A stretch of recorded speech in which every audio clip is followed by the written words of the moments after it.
Apa yang saudara lakukan saat saudara mendengar suara letusan? Saya di kamar tutup telinga dan saya takut.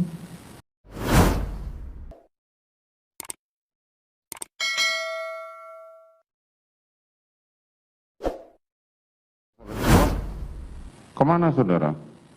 Masuk ke dalam kamar. Masuk ke dalam kamar. Pintunya saudara kunci? Tidak, Yang Mulia. Tidak. Kenapa tidak dikunci? Saya lupa karena saya capek. Saudara lupa karena capek. Kapan saudara ganti baju? Setelah tiba langsung saya ganti baju karena saya ingin istirahat. Kepala saya pusing sekali. Tapi saudara lupa untuk tutup pintu ya. Saudara tidak lupa untuk ganti baju, tapi saudara nggak lupa tutup pintu. Saya menutup pintu tetapi tidak mengunci pintu, Yang Mulia. Kapan suami saudara tiba?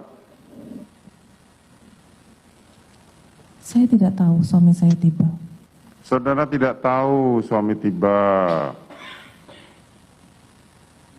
Saudara tahu siapa saja yang datang bersama suami saudara? Saya tidak tahu, Yang Mulia. Saudara tidak tahu. Kapan saudara mendengar suara tembakan? Saya waktu itu sedang istirahat, sedang tidur di tempat tidur. Terus saya mendengar seperti suara-suara gitu, ribut-ribut. Terus tiba-tiba terdengar letusan. Berapa kali saudara dengar letusan? Beberapa kali. Apa yang saudara lakukan saat saudara mendengar suara letusan? Saya di kamar tutup telinga dan saya takut. Saudara di kamar tutup telinga dan takut.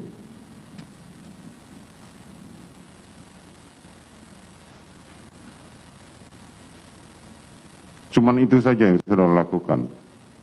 Iya, Yang Mulia. Refleksnya kalau orang takut apalagi di dalam kamar adalah mencoba untuk bersembunyi, berlindung. Karena saat Berlindung itu macam-macam, bisa menutup pintu, bisa sembunyi di balik lemari, bisa macam-macam. Karena saat itu saya sedang tidak enak badan, jadi saya hanya meringkuk di tempat tidur sambil menutup kedua telinga saya. Saya tidak tahu dengan saudara, saudara ini dokter, walaupun dokter gigi. Kalau saudara tidak enak badan, saudara bisa ke dokter, saudara bisa minum obat. Tapi sebaliknya ini nggak ada sama sekali yang saudara lakukan. Mohon izin, Yang Mulia, saya minum obat. Tadi kan saudara saya suruh cerita, saudara nggak mau bercerita. Oke, terus setelah dengar suara tembakan apa yang terjadi lagi? Coba saudara cerita sekarang.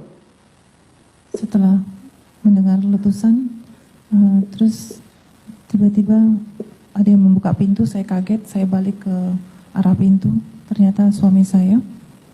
Terus suami saya langsung merangkul saya, membawa saya keluar, lalu saya diantar Riki kembali ke Saguling. Kemudian Saya di Saguling naik ke lantai 3, lalu saya mencuci tangan dan mengganti baju, lalu saya istirahat. itu yang terjadi ya. Iya, Yang Mulia. Putri itu ditanya apakah yang saudara ataupun saudari lakukan ya ketika terjadi penembakan. Ya, Putri Chandrawati itu menjawab dengan jujur dengan mengatakan ketika terjadi penembakan, ya, Putri Chandrawati itu justru melakukan menutup telinga. Nah itu janggal. Kalau orang yang tidak mengetahui suatu peristiwa, ya, yang terjadi dan peristiwa apa itu, ya, dan siapa yang menjadi pelakunya ataupun menjadi korbannya, tidak akan mungkin tutup kuping. Yang ada, ya, si Putri ini akan segera mengamankan diri, entah dia masuk ke dalam kolong meja atau kolong tempat tidur atau kolong lemari, dan segera mungkin menelpon para ajudan ataupun menelpon suaminya yang pada saat itu adalah sebagai Kadif Propam untuk menanyakan ada peristiwa apa di luar, ya, dan juga tolong segera amankan saya. Ini kan gak dilakukan. Dia yakin dan percaya diri bahwa di luar situasinya aman walaupun ada tembakan, ya, karena diduga keras dia tahu peristiwa apa yang terjadi gitu loh di luar kamarnya.